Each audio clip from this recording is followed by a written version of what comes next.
Direct बिना भारतीयों से परमिशन लिए ये कह दिया कि भारतीय विश्व युद्ध में शामिल हो रहे हैं, वो भी ब्रिटेन की तरफ से। भारतीयों से पूछा भी नहीं, भारतीयों को शामिल भी कर दिया।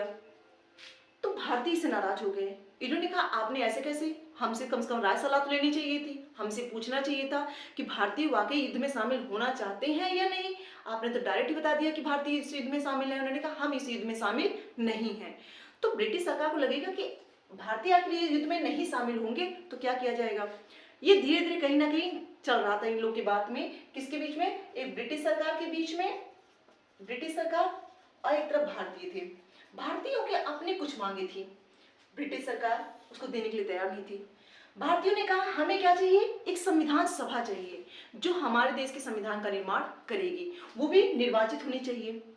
यहाँ पे पहले उन्होंने मांग ली। अब 1940 में शिमला समझौता होता है और शिमला समझौता असफल हो जाता है।